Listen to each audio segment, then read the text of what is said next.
Hey guys, this side Nimisha. आज मैं आपके लिए सेकंड यूट्यूब वीडियो लेके आई हूँ which is on factories act 1948। एक वीडियो मैं ऑलरेडी रिलीज कर चुकी हूँ on UGC NET for May 2021।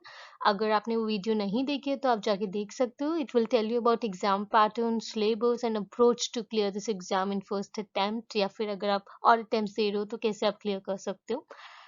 Specially for code 55 हमने स्टार्ट किया है फैक्ट्रीज एक्ट 1948 से, as a promised you in my last video. तो हम जल्दी से स्टार्ट करते हैं। तो अगर आपने गवर्नमेंट का फैक्ट्री एक्ट देखा है तो आपको पता होगा कि वो बहुत ज़्यादा लेंदी है। एंड अगर आप सोच रहे हो कि आप उसे कैसे याद करोगे एंड सारे क्वेश्चंस एग्जाम में कैसे क्लियर कर पाओगे, तो ये बिल्कुल राइट अप्रोच है। आप इस स्लाइड और इस वीडियो में आगे तक बने रहिए। मैंने केवल इंपॉर्टेंट पॉइंटर्स इंक्लूड करके पूरा फैक्ट्रीज एक्ट यहाँ कवर किया है। जी हाँ, मैंने पूरा गवर्नमेंट का एक्ट पढ़ा हुआ है जो कि बहुत ही लंबा है, but then from experience I know कि आप एग्जाम में कौन कौन से पॉइंटर्स आ सकते हैं, किससे क्वेश्चंस आ सकते हैं, वही यहाँ पे इंक्लूड किए गए हैं। And rest assured you'll get 99% of questions from this content only, so please stay tuned. So agenda for the video will be first understanding about history of factories act. History बहुत important है to understand or build the concepts. आपको जल्दी याद होता है अगर आपको concepts पता हो या बैकग्राउंड हिस्ट्री पता हो किसी टॉपिक की। देन हम बात करेंगे कंप्लीट एक्ट की in terms of pointers. And then last में हम देखेंगे अमेंडमेंट एंड स्केड्यूल। तो गाइस जल्दी से स्टार्ट करते हैं हिस्ट्री अबाउट फैक्ट्रीज एक्ट। ये आपको कॉन्सेप्ट बिल्ड करेगा। तो जो हमारा फर्स्ट एक्ट फैक्ट्री एक्ट आया था, जिसे आप यहाँ पे देख सकते हो, was in 1881। This is very important. हुआ क्या था बेसिकली, तब हमारे इंडिया पे देयर वाज ब्रिटिश राज। तो जितने भी विमेन थे या चिल्ड्रन थे, there was no age limit, या जितने भी वर्कर्स थे सबको एज अ लेबर उन्होंने एम्प्लॉय कर लिया था because they needed man power. तो ये सब चीजें देखते हुए first factory act to improve their conditions was implemented, and this was in 1881.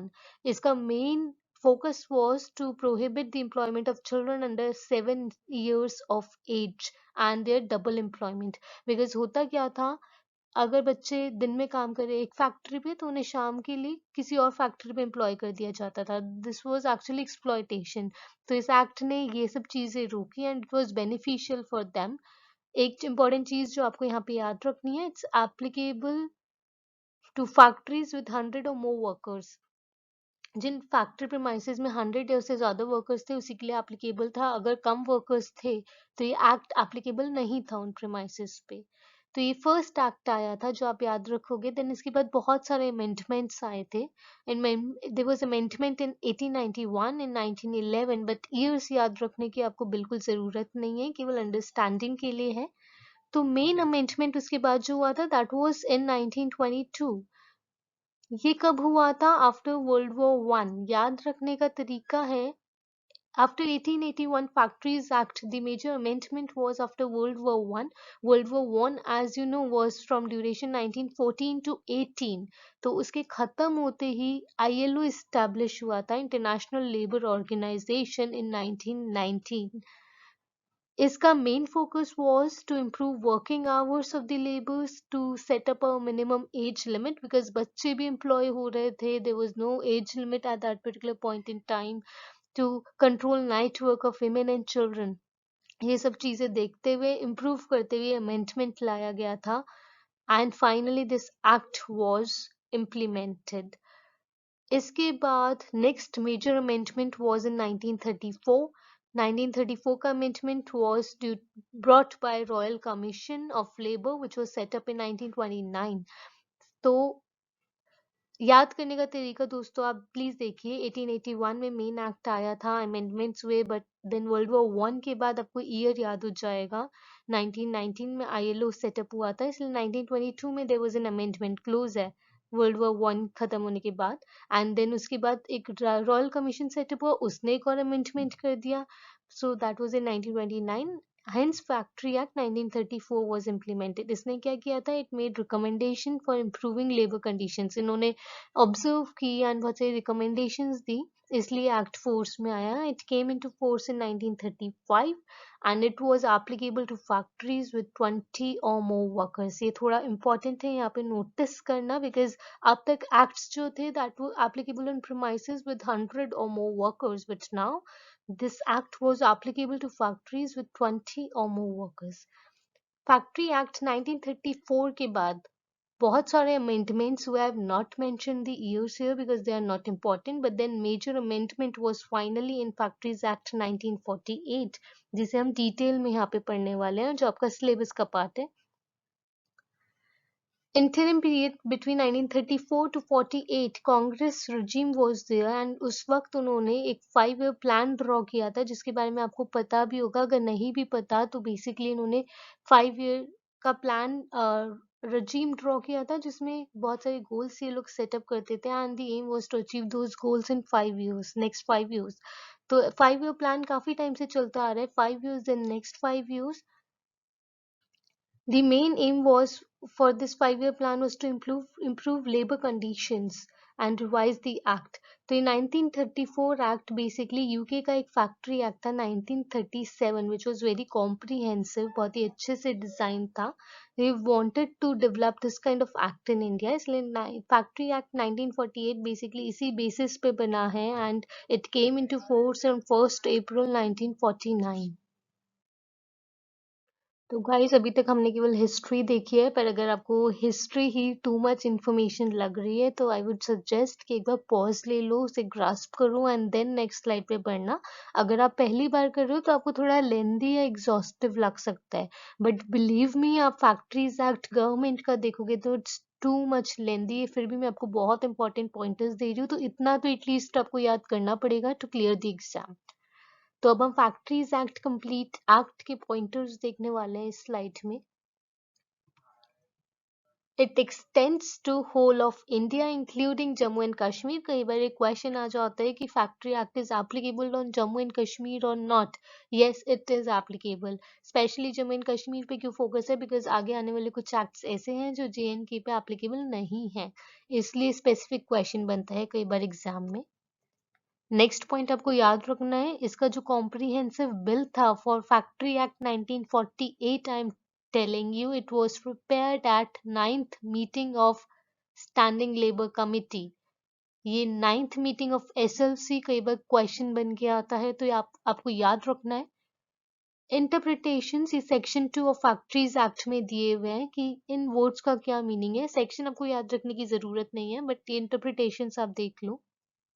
Adult कौन है as per this act? A person who is above 18 years of age or 18 years of age. That person will be called as an adult.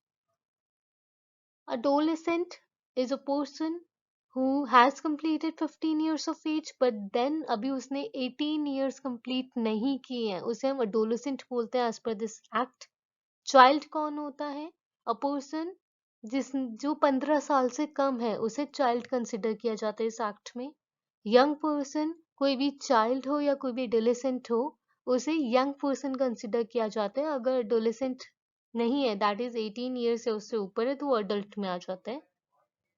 Day कैसे calculate होता है? It starts beginning midnight, किसी भी दिन midnight से start होता है and 24 hours तक चलता है इस एक्ट के अकॉर्डिंग. वीक क्या होता है? 7 डेज का एक वीक होता है एज पर दिस एक्ट, जो एक्चुअल भी है, बट देन ये इंपॉर्टेंट है कब स्टार्ट होता है week. As per the act it start Saturday night. ये कई बार क्वेश्चन में पूछा जाता है when does the week starts as per factory act? From Saturday night. तो ये याद कर लेना.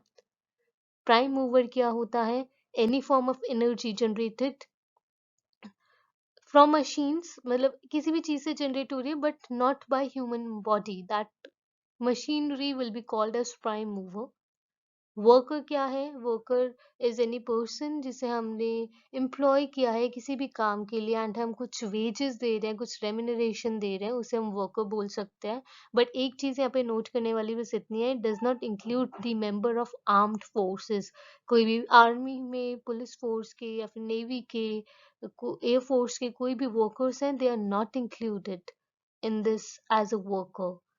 मैन्युफैक्चरिंग प्रोसेस क्या है, कोई भी रिपेयरिंग हो रही है कहीं पे, binding, lithography, packing, breaking up, shipping vessels, ये सब एक मैन्युफैक्चरिंग प्रोसेस में आते हैं। बिकॉज एक जनरली आपके माइंड में एक क्वेश्चन आ सकता है कि फैक्ट्री में कुछ प्रोड्यूस ही हो रहा होगा या कुछ मैन्युफैक्चर होगा, तो मैन्युफैक्चरिंग प्रोसेस में क्या आता है, तो एक्ट में डिफाइंड है।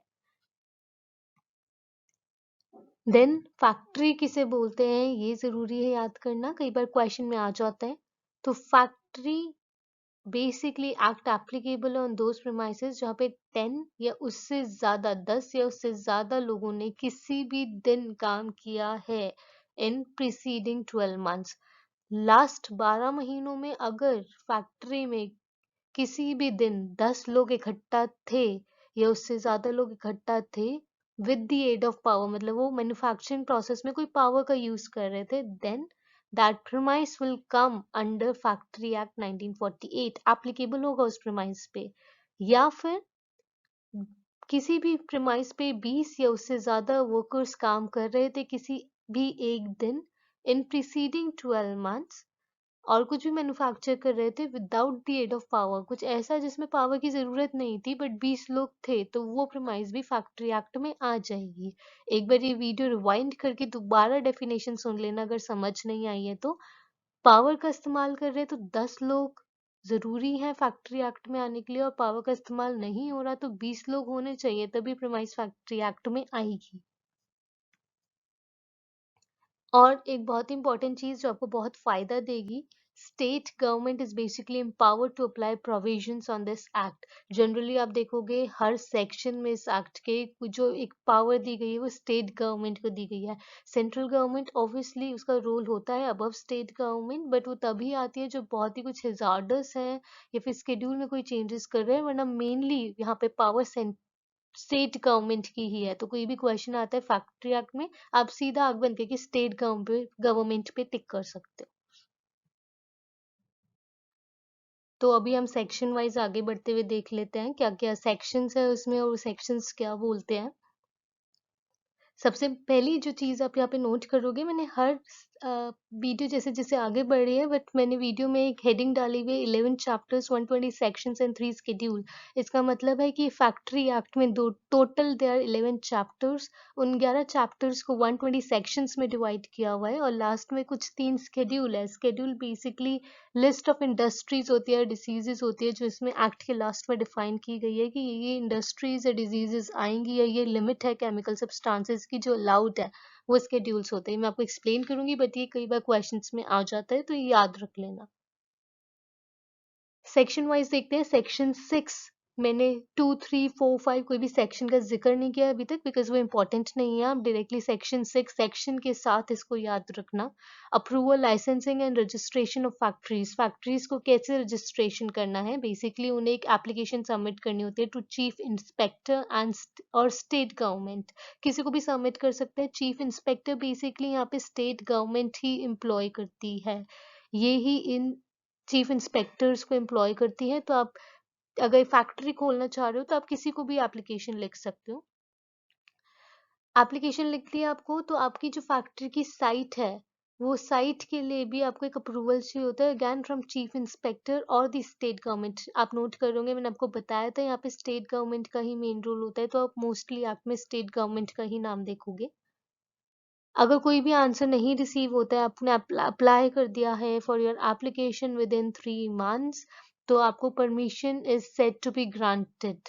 आपको और वेट करने की जरूरत नहीं है, एप्लीकेशन अपने आप अप्रूव हो जाती है, हुई भी मानी जाती है बेसिकली। तो ये क्वेश्चन आ जाता है that after how much duration is applicable set to be granted, answer will be 3 months। अगर 3 months तक कोई भी रिप्लाई नहीं है आपके पास गवर्नमेंट या चीफ इंस्पेक्टर से, तो your application is said to be approved। अगर एप्लीकेशन रिजेक्ट कर दी है किसी ने आपकी, तो आप अपील कर सकते हो to higher authority. That is अगर आपने चीफ इंस्पेक्टर को एप्लीकेशन लिखी थी तो आप स्टेट गवर्नमेंट के पास जा सकते हो to appeal and with the explanation. अगर आपने स्टेट गवर्नमेंट को लिखी थी तो आप सेंट्रल गवर्नमेंट को अप्रोच कर सकते हो with in 30 days of the refusal और रिजेक्शन ऑफ द एप्लीकेशन। ये टाइमलाइंस इंपॉर्टेंट है, 30 days के अंदर अंदर आपको अपील करनी है, वरना वो नहीं अपील कंसीडर की जाएगी। सेक्शन 7 की तरफ बढ़ते हैं। गाइस मैं दोबारा बोल रही हूँ, वीडियो थोड़ी लंबी होने वाली है because act is more comprehensive, बहुत ही लेंथी है। तो मैं जल्दी जल्दी एक ही बार एक्सप्लेन करते हुए आगे बढ़ रही हूँ। बट अगर आपको कोई भी चीज़ समझ नहीं आई या थोड़ी कॉम्प्लिकेटेड लग रही है तो आप पॉज करके वीडियो रिवाइंड करके या स्लो मोड में एक बार देख लेना। सेक्शन 7 क्या बोलता है? It is based on notice bye occupier. तो जो भी ऑक्यूपायर होता है फैक्ट्री का, उसे एक नोटिस भेजना होता है चीफ इंस्पेक्टर को at least 15 days before premises are occupied.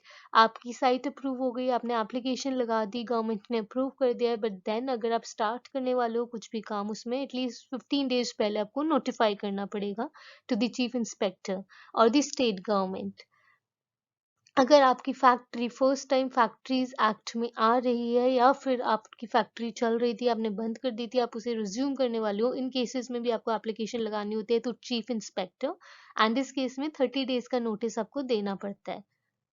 अगर आपने कोई भी न्यू मैनेजर अपॉइंट किया है, बिकॉज मैनेजर की डिटेल्स होनी चाहिए गवर्नमेंट के पास, तो भी आपको एक रिटर्न नोटिस सेंड करना पड़ेगा with in 7 days from when person took charge.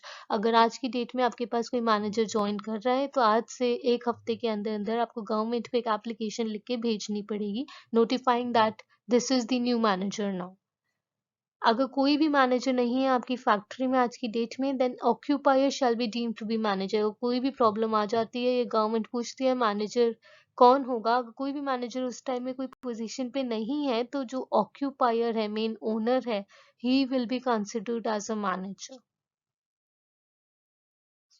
तो guys let's move on to the next section, section 8। ये सेक्शंस मैंने उन्हीं के आगे लिखे हुए हैं जो बहुत इंपॉर्टेंट है आपको याद करने। मैंने कोई फालतू सेक्शंस यहाँ पे नहीं लिखे हैं, तो जो भी सेक्शंस यहाँ पे लिखे हुए हैं प्लीज आप उन्हें याद कर लेना, एग्जाम में कई बार पूछे जाते हैं। सेक्शन 8 हमें बोलते हैं कि state government has power to appoint inspectors and chief inspectors. ये पॉइंट मैं आपको ऑलरेडी बता चुकी, ये पावर स्टेट गवर्नमेंट को कौन देता है? It's given by factories act 1948 section 8। इसमें एक इंपॉर्टेंट पॉइंट जो आपको नोट करना है या याद करने के लिए, every district magistrate shall be inspector of his district. किसी भी डिस्ट्रिक्ट का जो डिस्ट्रिक्ट मैनेजर है उसे इंस्पेक्टर माना जाता है उस डिस्ट्रिक्ट का, तो वो अपॉइंट नहीं होते हैं सेपरेटली।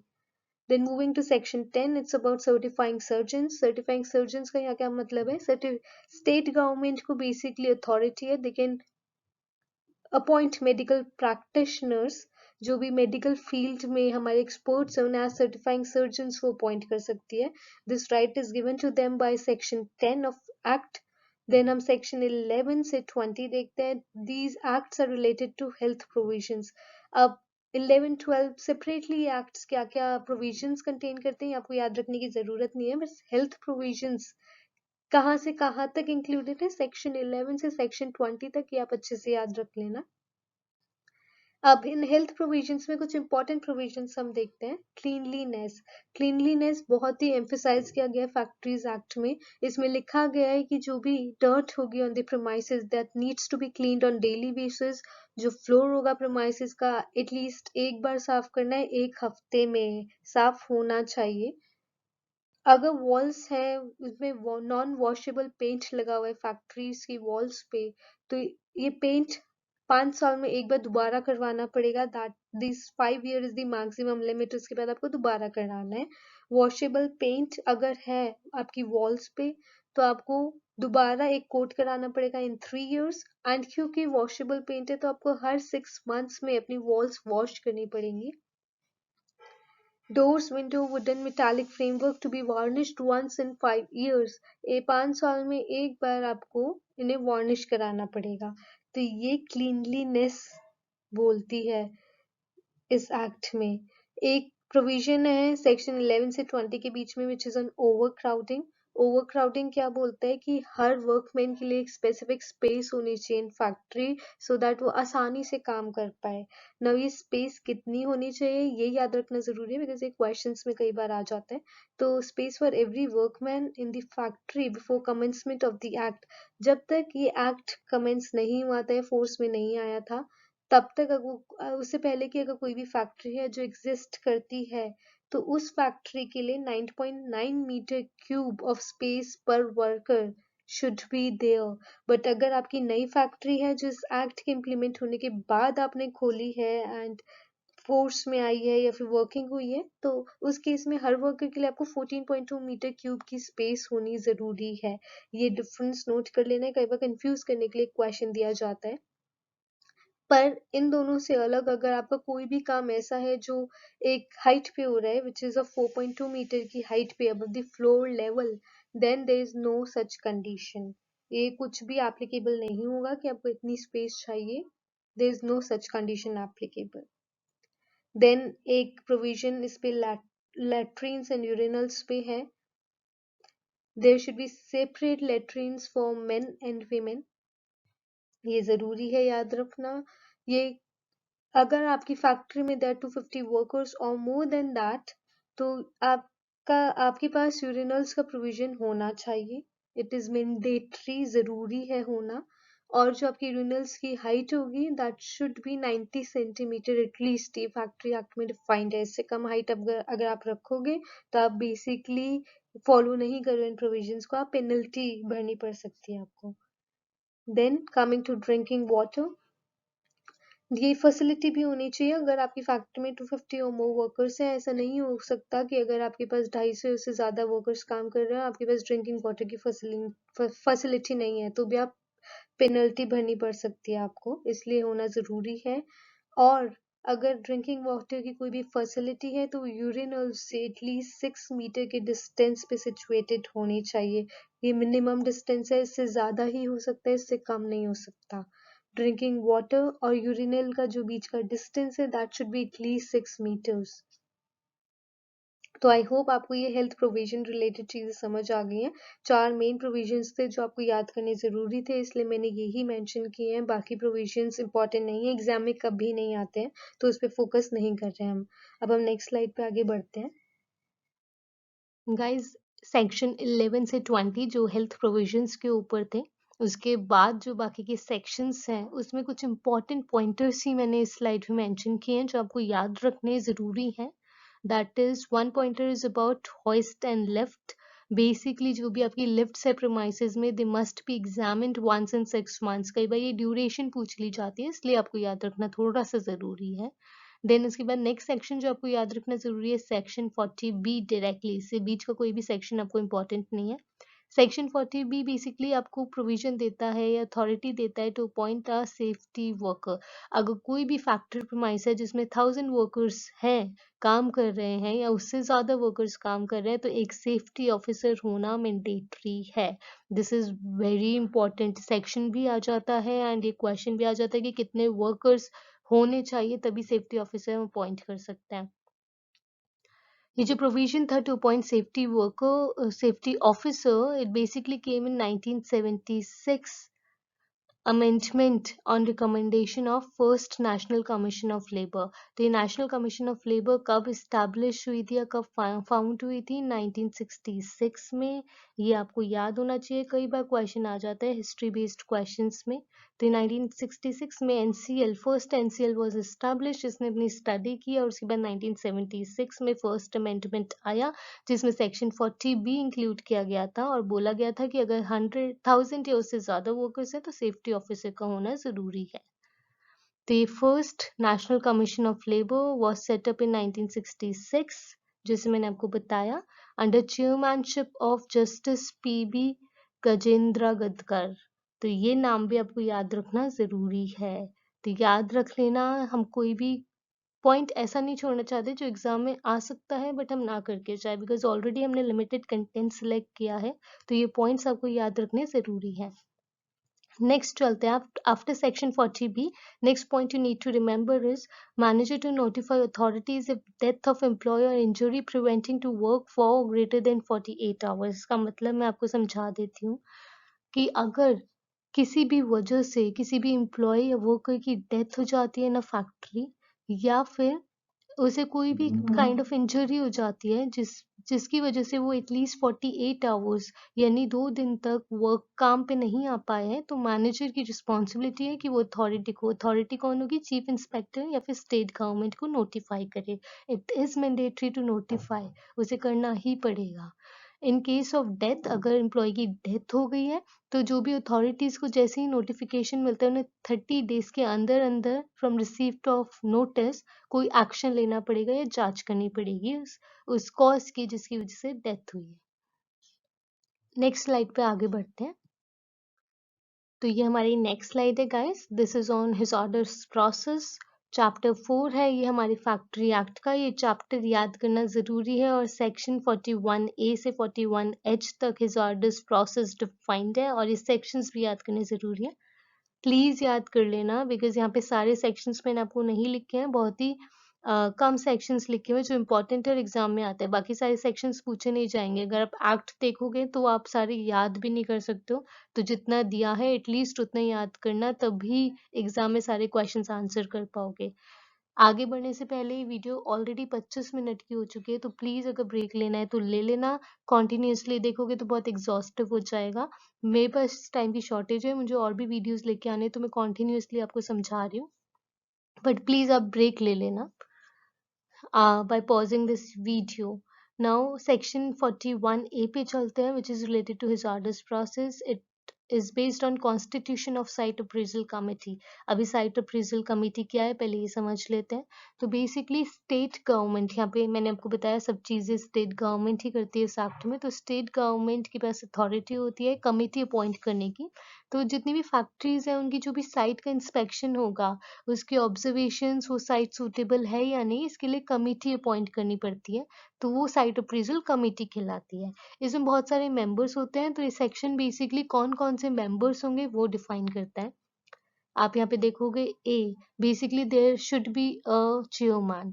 तो चेयरमैन कौन होगा? जो भी चीफ इंस्पेक्टर होगा उस स्टेट का जहाँ पे फैक्ट्री स्टेब्लिश होने वाली है, वो इस कमिटी का चेयरमैन होता है। B is basically representative of central board. ये सेकंड मेंबर होगा जो कि अपॉइंट किया जाता है सेंट्रल गवर्नमेंट के द्वारा। सेंट्रल गवर्नमेंट एक रिप्रेजेंटेटिव सिलेक्ट करती है सेंट्रल बोर्ड का for prevention and control of water pollution.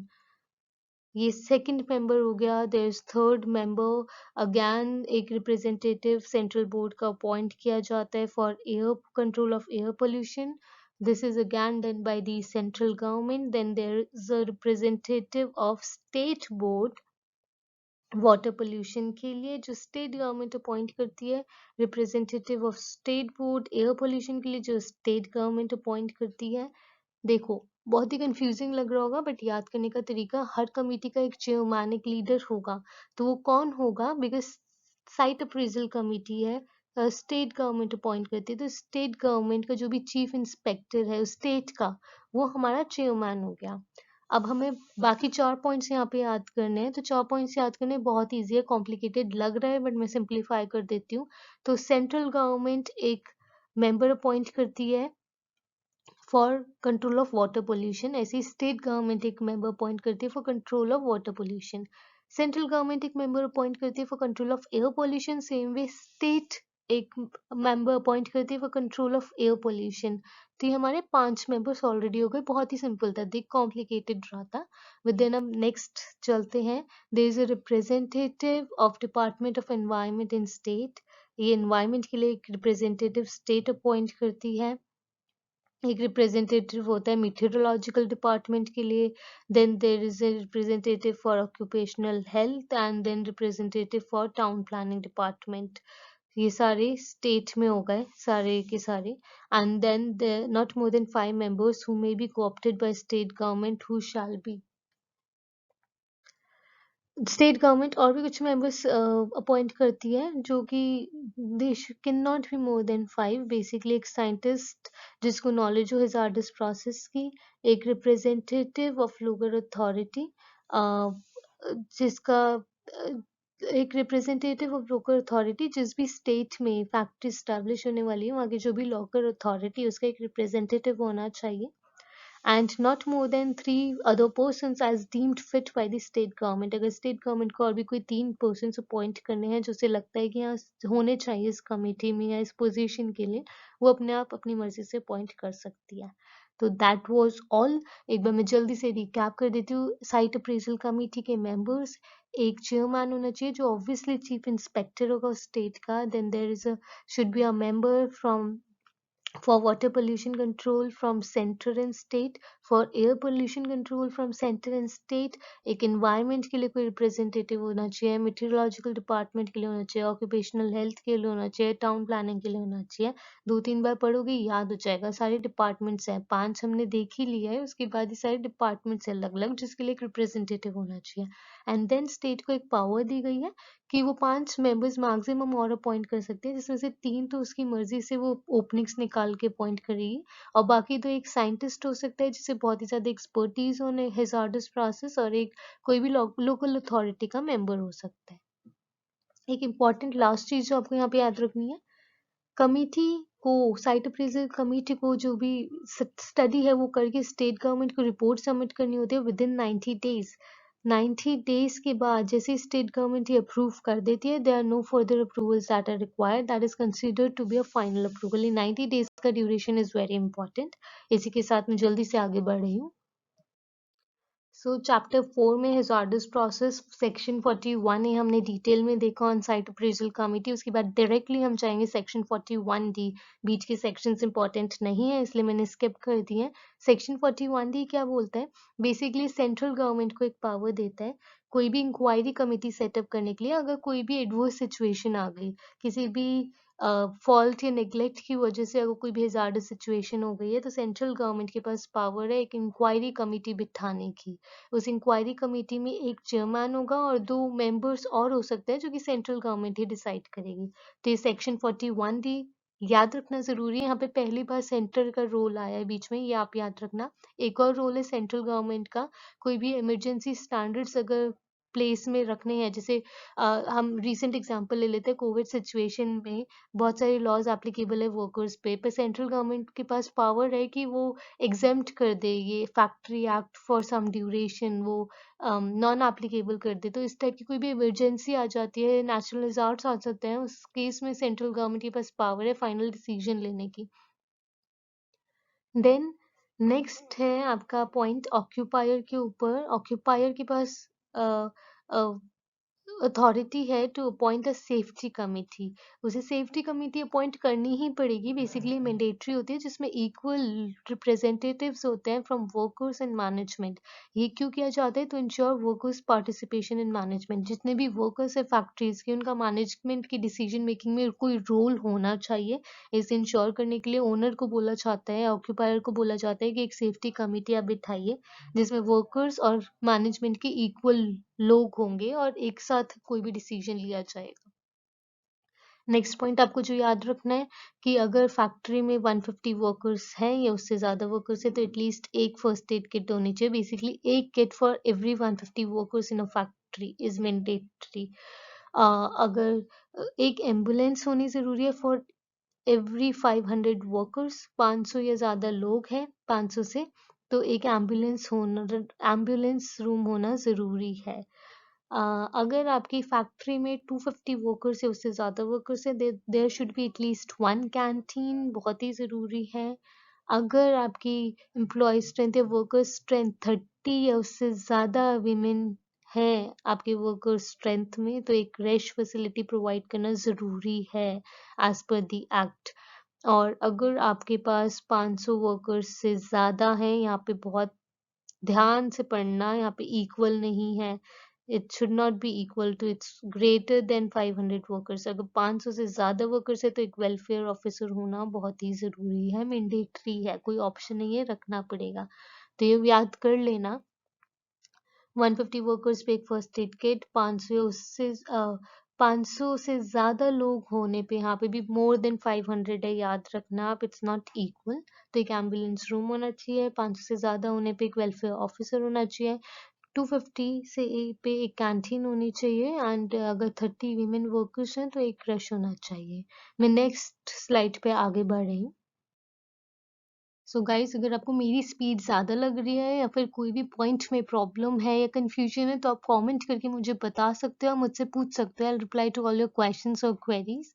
हम मोस्टली 50% से ज़्यादा एक्ट कवर कर चुके हैं, तो ज़्यादा कुछ बचा नहीं है। There is only some of portion of the act which is left, तो जल्दी से वो कवर कर लेते हैं। आप एग्ज़ॉस्ट हो गए हो तो मैं बार-बार बोल रही हूँ, प्लीज़ ब्रेक ले लेना।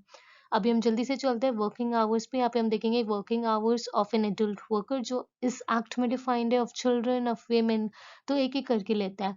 एडल्ट वर्कर के लिए मैंने बहुत ही सिंपल सी यहाँ पे एक टेबल बनाई है, जो कि हर चीज़ को आपको बहुत ही क्लियरली डिफाइन करके बताएगी एंड आप बहुत ही जल्दी से ग्रास्प करके याद कर सकते हो। अगर आप ये टेबल देख रहे हो तो एडल्ट वर्कर के लिए जो वर्किंग आवर्स डिफाइंड है as per this act, this is 9 hours. एक दिन में वो 9 घंटे काम कर सकता है। एक हफ्ते में 48 आवर्स आप उससे काम करा सकते हो। स्प्रेड ओवर क्या होता है? Basically extra time. अगर ज़्यादा काम है तो आप एक्सटेंड जो करते हो उसे स्प्रेड ओवर बोला जाता है। तो एक दिन में आप अगर 9 घंटे में काम पूरा नहीं होता है तो आप 10.5 घंटे में वो काम कर सकते हो। इससे ज़्यादा आप वर्कर को रुकने के लिए नहीं बोल सकते हो। That is spread over. तो ये एडल्ट वर्कर के लिए टाइमिंग्स डिफाइंड है। इससे ज़्यादा आप कराओगे तो that means you exploiting a worker. Over time in a quarter, अभी स्प्रेड ओवर तो डिफाइन कर दिया, बट ये नहीं कि रोज ही आप वर्कर को बोल रहे हो कि भाई 10.5 घंटे आप काम कर लो। इन्होंने गवर्नमेंट ने क्वार्टर वाइज भी लिमिट डिफाइन की है। मैक्सिमम एक क्वार्टर में 100 आवर्स का ओवर टाइम अलाउड है। इससे ज़्यादा आप काम नहीं करा सकते हो, तो आप रोज भी उसे रुकने के लिए नहीं बोल सकते हो। ये वर्कर्स का एक्सप्लॉयटेशन अवॉइड करने के लिए चीज़ें डिफाइन की गई थी और गवर्नमेंट ने बहुत ही स्मार्टली डिफाइन की है, जैसे कि आप देख रहे हो। अभी हम नेक्स्ट चलते हैं managers and supervisors.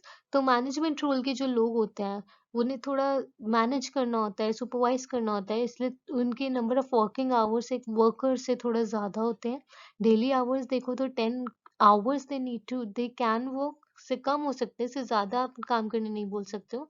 Weekly hours 60 hours है जो उनके लिए अलाउड है। Spread over is allowed of 12 hours in a day.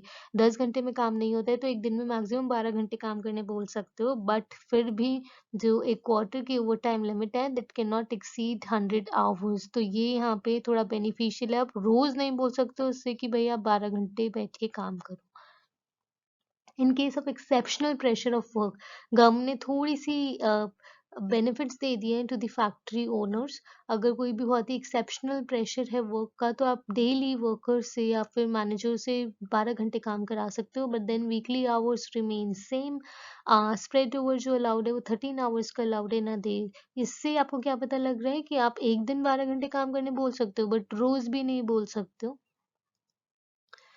Weekly hours क्योंकि यहाँ पे डिफाइंड है 60 आवर्स, तो आपको उस अकॉर्डिंग ही यहाँ पे चीज़ें डिफाइन करनी पड़ेगी। स्प्रेड ओवर आप एक दिन 13 आवर्स भी बोल सकते हो बट देन रोज नहीं बोल सकते हो। क्यों? क्योंकि क्वार्टर वाइज जो लिमिट डिफाइंड है दैट इज 115 आवर्स। इससे ज़्यादा ओवर टाइम नहीं होना चाहिए, वरना आप एक्सप्लॉइट कर रहे हो वर्कर को। अगर कोई भी पब्लिक इंटरेस्ट में चीज़ है and exceptional pressure of work है, उस केस में आप गवर्नमेंट से एक्सेप्शन मांग सकते हो and this limit can be raised to 125 hours over time, वरना 115 hours ही allowed है। ये और अच्छे से अगर समझ नहीं आया है तो दोबारा रिवाइंड करके देख लेना। है टेबल बहुत ही सिंपल वे में मैंने बनाई है जो आप बहुत ही सिंपल टू अंडरस्टैंड होगी। तो आप एक बार दोबारा देखोगे आपको समझ आ जाएगी। एक बार पढ़ लेना, इसको रीड थ्रू कर लेना। अब हम नीचे पॉइंटर्स को देख लेते हैं। अगर 9 आवर्स एक वर्कर काम कर रहा है तो ऐसा नहीं वो रेगुलर 9 आवर्स काम करेगा। There is rest interval of 30 minutes after every 5 hours. हर 5 घंटे के बाद आपको 30 मिनट्स का रेस्ट उसे देना पड़ेगा, वरना आप उसे एक्सप्लॉइट कर रहे हो और अगेंस्ट जा रहे हो एक्ट के। ओवर टाइम वेजेस जितना भी स्प्रेड ओवर करता है, वो जितने भी आवर्स का ओवर टाइम कर रहा है उसके लिए जो पेमेंट होगी that is twice the ordinary rate. अगर मेरे को अब मैं 20 रुपए दे रही हूँ किसी वर्कर को काम के लिए, तो मुझे ओवर टाइम के लिए उस घंटे के लिए 40 रुपए देने पड़ेंगे उसे। There should be 1 day rest in a week, जो कि मोस्टली संडे डिफाइंड होता है, बट देन वो कोई सा भी दिन हो सकता है एज पर दिस एक्ट। अगर नहीं प्रोवाइड किया गया है तो एक सब्सटीट्यूट हॉलीडे आपको उस की जगह देनी पड़ेगी, which has to be given 3 days immediately before और आफ्टर द यूजुअल हॉलीडे। अगर संडे को मुझे छुट्टी मिलती है एंड मुझे इस बार नहीं मिली है because of some extra work जो आ गया था, तो ओनर को मुझे एटलीस्ट 3 दिन पहले उसके सब्सटीट्यूट में 3 दिन बाद एज अ सब्स्टिट्यूट या कॉम्प ऑफ मुझे छुट्टी देनी पड़ेगी। अगर एक्सेप्शनल प्रेशर ऑफ वर्क की वजह से मुझे कोई भी छुट्टी नहीं मिली है तो वो छुट्टी, because exceptional pressure of work में बहुत सारे लीनियंसी गवर्नमेंट ने दे दिया है, आप काम करा सकते हो वर्कर से, ओवर टाइम भी कर सकते हो, उसकी वजह से अगर आप नहीं दे पाए हो 3 दिन बाद या पहले भी छुट्टी एक्सेप्शनल प्रेशर ऑफ वर्क, तो आपको 2 महीने के अंदर अंदर एटलीस्ट उसे कॉम्प ऑफ देना ही पड़ेगा। This act prohibits employment of children below age of 14 years. हमने देखा था यहाँ पे इस एक्ट में जो चाइल्ड की एज डिफाइन है that is 15 years below, but अगर 15 साल का कोई भी बच्चा है, अब उस 15 साल से नीचे का कोई बच्चा है तो बेसिकली 14 ईयर्स, तो आप उससे एम्प्लॉय नहीं कर सकते हो। Adolescent cannot be treated as employee unless he has certificate of fitness. तो आपको फिजिकली फिट होना पड़ेगा to work in a factory, तो उसे सर्टिफिकेट ऑफ फिटनेस बोलते हैं, जो कि एक certifying surgeon medical practitioner issue करता है। तो अगर आप एडोलेसेंट हो और आपके पास ये सर्टिफिकेट ऑफ फिटनेस नहीं है तो आप फैक्ट्री में काम नहीं कर सकते हो। जल्दी से मैं नेक्स्ट स्लाइड पे मूव कर रही हूँ। गाइज मैं बहुत ज़्यादा एक्सटेंड नहीं कर सकती हूँ, इसलिए मैंने वर्किंग आवर्स ऑफ एडल्ट एक बार आपको समझाया है, नहीं आया तो एक बार रिपीट पे देख लेना, आपको बिल्कुल समझ आ जाएगा, बिकॉज बहुत सिंपल तरीके से समझाया गया है। वर्किंग आवर्स ऑफ वीमेन पे चलते हैं। सारी women are allowed to work between 6 a.m. to 7 p.m. They are not allowed to work between 10 p.m. to 5 a.m. in the night. मतलब रात को काम करना अलाउड नहीं है, ये तभी अलाउड है तब जब जो नेचर ऑफ वर्क है that is in case of fish curry और फिश कैनिंग फैक्ट्रीज, बिकॉज यहाँ पे रात में ही काम होता है, दिन में काम नहीं हो सकता, इसलिए यहाँ पे अलाउ किया हुआ है गवर्नमेंट ने, बट बाकी किसी भी सिचुएशन में अलाउड नहीं है। अगर आप चेंज ऑफ शिफ्ट कर रहे हो, बेसिकली डे से नाइट या नाइट से डे शिफ्ट पे चेंज कर रहे हो, तो that you can do only after a weekly holiday. अगर संडे की छुट्टी मिलती है तभी आप मंडे को शिफ्ट चेंज कर सकते हो, ऐसा कॉन्टिन्यूसली नहीं कर सकते कि वेडनेसडे तक डे शिफ्ट थी एंड देन आप बोलो कि नहीं थर्सडे से अभी नाइट शिफ्ट स्टार्ट हो गई है। वर्किंग आवर्स ऑफ चिल्ड्रन पे जल्दी से चल रही हूँ। नॉर्मल वर्किंग आवर्स जो अलाउड है दैट इज 4.5 आवर्स, एक दिन की यहाँ पे बात हो रही है, एक दिन में वो 4.5 घंटे से ज्यादा काम नहीं कर सकते हैं। अगर स्प्रेड ओवर भी कर रहे हैं तो 5 घंटे तक कर सकते हैं एक्सटेंड, इससे ज्यादा नहीं कर सकते हैं। रात में काम करना अलाउड नहीं है, लेकिन only work between 6 AM to 10 PM। 10 से 5, 10 रात के, 5 सुबह के काम करना अलाउड नहीं है। कब अलाउड है? जब फिश करी और फिश कैनिंग फैक्ट्रीज में काम कर रहे हैं, वरना नहीं है। Change of relay means change of shift. Women के केसेस में that was after a holiday, यहाँ पे 30 दिन से पहले आप चेंज ऑफ शिफ्ट नहीं कर सकते। In case of children, no female child is allowed to work between 7 PM till 8 AM। Children में भी अगर कोई फीमेल चाइल्ड है तो रात के 7 बजे से लेके सुबह के 8 बजे तक वो आपसे काम नहीं करा सकते हो। सर्टिफिकेट ऑफ फिटनेस पे जल्दी से मैं चल रही हूँ। मैंने आपको बताया एक सर्टिफिकेट है फिजिकल फिटनेस का, जो कि मेडिकल प्रैक्टिशनर देता है to basically allow working in a factory. तो ये इसके लिए कोई भी अप्लाई कर सकता है, कोई भी यंग पर्सन, कोई पेरेंट है, गार्डियन है, मैनेजर है, वो सर्टिफिकेट ऑफ फिटनेस के लिए अप्लाई कर सकता है। ये इशू होगा एज अ चाइल्ड अगर मेडिकल प्रैक्टिशनर्स आपको फिट समझता है एंड अगर वर्कर ने 14 ईयर्स की एज अटेन कर ली है, वो फिट है, तो उसे एज अ चाइल्ड एक सर्टिफिकेट ऑफ फिटनेस मिल जाएगा। बट अगर उसने 15 ईयर्स की एज अटेन कर ली है एंड वो फिट है, मतलब बेसिकली मैं आपको थोड़ा सा क्लियर करती हूँ यहाँ पे अगर समझ नहीं आया तो, 14 साल या उससे कम कोई भी बच्चा है, कोई भी वर्कर है और फिजिकली फिट है, तो उसे as a child certificate of fitness मिल जाएगा। बट अगर 15 साल या उससे बड़ा कोई भी वर्कर है तो उसे as an adult certificate of fitness मिलेगा। तो कोई भी एडोलेसेंट है जिसने अभी तक 17 साल का वो नहीं हुआ है, उसे काम करना कब अलाउड है? केवल 6 AM to 7 PM अलाउड है। रात को काम करना उसे अलाउड नहीं है अगर उसने 17 ईयर्स की एज अटेन नहीं की है तो। 43 मिनट्स की वीडियो हो चुकी है, तो जल्दी से मैं एनुअल लीव विद वेजेस पे बढ़ रही हूँ। Annual leave with wages basically आपको पेड लीव जो मिलती हैं वो होता है annual leave. Leave with wages, leave लोगे बट वेजेस भी मिलेंगी। इसकी एलिजिबिलिटी क्या है? Every worker who has worked for 240 days in a calendar year is eligible for annual leave with wages. तो अगर आपने एक साल में 240 डेज काम किया है तो आपको ये एनुअल लीव विद वेजेस मिलेंगे। एक एडल्ट के लिए इसका कैलकुलेशन का क्राइटेरिया क्या होता है, हर 20 दिन के लिए 1 दिन का एनुअल लीव उन्हें मिलेगा, और अगर आप चाइल्ड हो तो हर 15 दिन के लिए 1 दिन का लीव मिलेगा। This is the calculation criteria, बहुत इंपॉर्टेंट है, डायरेक्टली भी पूछ लिया जाता है, इन फॉर्म ऑफ क्वेश्चन भी पूछ लिया जाता है। अगर कोई भी मेटर्निटी लीव पे गया है या ले ऑफ की वजह से वो नहीं आया है, तो आप वो दिन भी काउंट करोगे, उन्हें एक्सक्लूड नहीं कर सकते इन 240 डेज में। ये बहुत इंपॉर्टेंट है, नोट करना और याद करना। बट इन मेटर्निटी लीव और ले ऑफ के लिए आपने काउंट तो कर लिया 240 डेज में, इससे आपको क्या पता लगा पर्सन इज एलिजिबल और not, but then that person will not get leaves for these particular days. जब आप लीव की कैलकुलेशन करोगे तो आप ये दिन माइनस करके रेस्ट डेज के अकॉर्डिंग लीव निकालोगे, and will not get annual leave with wages for these days। I hope समझ आ गया होगा, मैं जल्दी से रिपीट कर देती हूँ। अगर कोई भी एडल्ट वर्कर है तो उसे हर 20 दिन के लिए 1 दिन की लीव मिलेगी, चाइल्ड है तो हर 15 दिन के लिए 1 दिन की लीव मिलेगी। 240 डेज तक काम करना ज़रूरी है, तभी ये लीव मिलती है। अगर इससे कम दिन काम किया है तो आपको लीव्स ही नहीं मिलेंगी।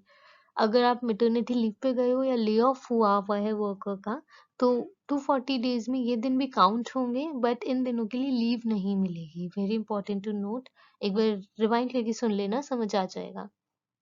अगर वर्कर ने लीव अप्लाई या अवेल नहीं की है इन दैट पर्टिकुलर ईयर, तो ये कैरी फॉरवर्ड होंगे। उसका जो फॉर्मूला है वो क्या है, एडल्ट के केस में ये जो कैरी फॉरवर्ड अमाउंट है, इट शुड नॉट एक्सीड 30 से ज़्यादा लीव बैलेंस नहीं होना चाहिए।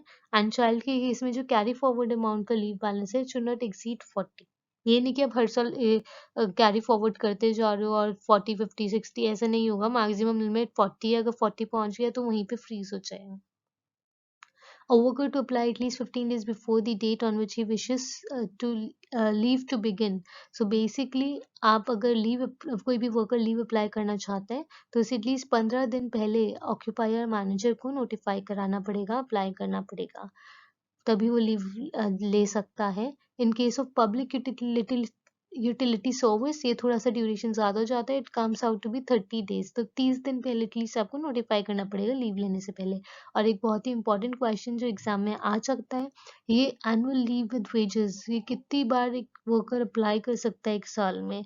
तो number of times in which leave may be taken is 3, it can not exceed 3। ये बहुत इंपॉर्टेंट है, याद कर लेना, डायरेक्ट क्वेश्चन पूछा जाता है एग्जाम में। So guys I am starting with penalties straight away, जल्दी से देख लेते हैं। मैंने बहुत ही सिंपल वे में यहाँ पे पेनल्टीज लिखी है। जनरली लोगों को या स्टूडेंट्स को कंफ्यूजन हो जाते हैं इन पेनल्टीज को पढ़ने में, बिकॉज बहुत तरीके से अलग अलग फाइन्स इम्पोज किए गए हैं, बट मैंने यहाँ पे बहुत ही सिंपल वे में समझाया है। Starting with first penalty, general penalty for offences. अगर कोई भी एक्ट का उल्लंघन या सेक्शन का उल्लंघन किया है, दैट इज जनरल पेनल्टी। तो बेसिकली उसे ऑक्यूपायर को या जिसने भी उल्लंघन किया है उसे 2 साल तक की जेल हो सकती है, या फिर फाइन देना पड़ सकता है अप टू ₹1,00,000 या फिर बोथ। ये बेसिकली गवर्नमेंट डिफाइन करती है based on the level of crime, कि उन्हें फाइन इम्पोज करना है या फिर जेल इम्पोज करना है, that is completely dependent on them. अगर आपकी वार्निंग देने के बाद, उनकी वार्निंग देने के बाद भी किसी ने कंटिन्यू किया तो उसे 1,000 रुपीज ईच डे का फाइन देना पड़ सकता है। That is general penalty for offences. अब जल्दी से सेकंड पेनल्टी देख लेते हैं, contravention of any provision of chapter 4 और any rule made under section 87। Chapter 4 guys आपको याद होगा, that was based on hazardous process 41A 41D। तो अगर उस चैप्टर 4 में किसी भी सेक्शन का उल्लंघन हुआ है तो उसके लिए पेनल्टी बनती है। फर्स्ट हैजार्डस प्रोसेस की वजह से अगर किसी का एक्सीडेंट हुआ है जिसकी वजह से उसकी डेथ हो गई है या फिर कोई भी सीरियस बॉडीली इंजरी हुई है, तो फाइन देना पड़ सकता है up to ₹25,000 in case of accident causing death. Death हो गई है तो 25,000 का फाइन है, बट अगर बॉडीली इंजरी हुई है तो 5,000 का फाइन है। बॉडीली इंजरी को डिफाइन किया गया है एक्ट में इन सेंस कि इस तरीके से कुछ इंजरी हुई है बहुत ही सीरियस जिसकी वजह से आपका कोई भी लिम्ब, दैट इज शरीर का कोई भी अंग यूजफुल नहीं रहा है, उसने काम करना बंद कर दिया है, फिर the person has lost that limb, that comes under serious bodily injury. या फिर फ्रैक्चर, फ्रैक्चर प्लीज नोट कि अगर एक फ्रैक्चर हुआ है तो सीरियस बॉडीली इंजरी में नहीं आता, बट अगर एक से ज्यादा फ्रैक्चर्स हैं तो इस एक्ट के अकॉर्डिंग वो सीरियस बॉडीली इंजरी में आता है। नेक्स्ट आपको अगर ये चीज़ कंटिन्यू हुई तो उसके बाद वार्निंग के बाद भी अगर हैजार्डस प्रोसेस की वजह से किसी की डेथ या फिर बॉडीली इंजरी हो जाती है तो 3 साल की जेल हो सकती है या फिर फाइन देना पड़ सकता है up to ₹10,000 which may extend to 2 lakh also and या फिर दोनों चीजें हो सकती है that completely depends on the authority of a government. Third देख लेते हैं पेनल्टी फॉर ऑब्स्ट्रक्टिंग इंस्पेक्टर। अगर आप इंस्पेक्टर जो विजिट पे आते हैं कोई भी काम कर रहा है कोई भी उन्हें काम करने से रोकता है तो 6 मंथ्स तक की जेल हो सकती है या फिर 10,000 तक का फाइन इम्पोज किया जा सकता है। और both penalty for wrongfully disclosing results of analysis. अगर कुछ भी इंक्वायरी चल रही है उसके रिजल्ट्स डिस्क्लोज कर दिए गए हैं किसी के द्वारा तो उसे 6 मंथ्स तक की जेल या फिर फाइन अप टू 10,000 या दोनों चीजें हो सकती हैं। Fifth point is penalty for contravention of section 41B, 41C and 41H। Again आपको याद होगा ये चैप्टर 4 hazardous process के प्रोविजंस हैं तो अगर इसमें से किसी भी सेक्शन का उल्लंघन किया गया है 41B, C या H में से तो पहली बार उल्लंघन करने पे 7 years की जेल या फिर 2 लाख तक का फाइन भरना पड़ सकता है। सेकेंड बार सेम चीज गलती रिपीट करने के टाइम पर one uh, could be asked to pay a fine of 5,000 per day और अगर तीसरी बार सेम चीज रिपीट की तो फिर 10 साल तक की जेल हो सकती है। Sixth penalty offences by workers and penalties. Basically सारी पेनल्टीज अब तक ऑक्यूपायर के लिए थी बट अगर वर्कर ने किसी भी सेक्शन का उल्लंघन किया है तो उसे फाइन देना पड़ सकता है विच में एक्सटेंड टू ₹500। और अगर किसी वर्कर ने सर्टिफिकेट ऑफ फिटनेस बनवाया but that is false basically he और she wasn't fit to work in a factory तो उसे जेल हो सकती है which can extend maximum up to 2 months या फिर फाइन हो सकता है अप टू रुपीज ओनली 1,000 और बोथ। ये ध्यान से पढ़ लेना ये आपको याद रखना पड़ेगा इससे सिंप्लीफाइड वे में मैं आपको नहीं बता सकती थी बट ये चीजें हैं जो आपको एक्चुअली याद करनी पड़ेंगी। Seventh is penalty for permitting double employment of child bye parents और गार्जियंस। जैसे कि मैंने आपको बताया इस वीडियो के दौरान कि कोई भी डबल एम्प्लॉयमेंट चिल्ड्रन का इस एक्ट के अंदर अलाउड नहीं है। वो एक बार एक ही जगह काम कर सकता है बट अगर किसी पेरेंट और गार्डियन ने अलाउ किया और उससे काम करवाया तो उन्हें फाइन इम्पोज किया जा सकता है up to ₹1,000। I move on to next slide. तो गाइज ये लास्ट सेक्शन है यहाँ का इस एक्ट का हम एंड पे आ चुके हैं so just bear with me for 2 more minutes। अब इसमें 3 स्केड्यूल्स है एक्ट में जो कि आपको याद रखने बहुत जरूरी है इससे बहुत ही क्वेश्चंस आ जाते हैं डायरेक्टली क्वेश्चंस आते हैं। फर्स्ट स्केड्यूल में क्या है states the list of industries involving hazardous process. जो भी ऐसी इंडस्ट्रीज है जिनमें कुछ भी ऐसा मैन्युफैक्चर होता है जो हिजार्डस हो सकता है उन सब इंडस्ट्रीज को ये लिस्ट करता है। सेकेंड स्केड्यूल क्या करता है permissible level of certain chemical substances in the environment। एक environment में कितना chemical एक substance का allowed है जो कि safe रहेगा health के लिए ज़्यादा नुकसान नहीं पहुंचाएगा ये वो level define करता है उन substances का। and third schedule is about list of notifiable diseases. अगर किसी भी वजह से कुछ डिसीज हो गई है तो कौन सी डिजीज है जो हिजार्डस मानी जाएगी उन डिजीजेस के नाम है। ये तीनों स्केड्यूल्स बहुत इंपॉर्टेंट है याद कर लेना छोड़ना मत। मैं बार बार बोल रही हूँ मैंने वही चीजें इंक्लूड की हैं जो एग्जाम में आ सकती हैं तो इतना याद करना पड़ेगा। फैक्ट्रीज एक्ट का अमेंडमेंट बिल जो लेटेस्ट लास्ट आया था that was in 2016 it was introduced in Lok Sabha 10th अगस्त 2016 को ये डेट आ जाती है याद कर लेना। ये ministry of labour and employment ने इंट्रोड्यूस किया था and that time minister was Bandaru Dattatreya. ये नाम याद कर लेना। एंड ये बिल ने बेसिकली मेन जो अमेंडमेंट किया था that was related to overtime hours of work. इन्होंने जो ओवर टाइम लिमिट थी वो बढ़ा दी थी पहले it was 50 hours in a quarter I believe and but इन्होंने 100 आवर्स इन अ क्वार्टर कर दी थी तो ये अमेंडमेंट था। That's it about this factory act. Guys we have come to an end of this factory act. मैंने केवल important चीजें बताई हैं। होप आपको ये वीडियो बहुत ही इंफॉर्मेशनल लगा हो एंड अच्छा लगा हो। प्लीज कमेंट करके अपने व्यूज शेयर कीजिए। Please like share and subscribe and keep me motivated. मैं जल्दी से जल्दी कोशिश करूंगी आपको नेक्स्ट वीडियो लेके आने की सो दैट आप यूजीसी एनईटी में 2021 क्लियर कर पाओ एंड एटलीस्ट आपको कुछ हेल्प हो पाए मुझसे। Thank you so much guys. Wait for my next video.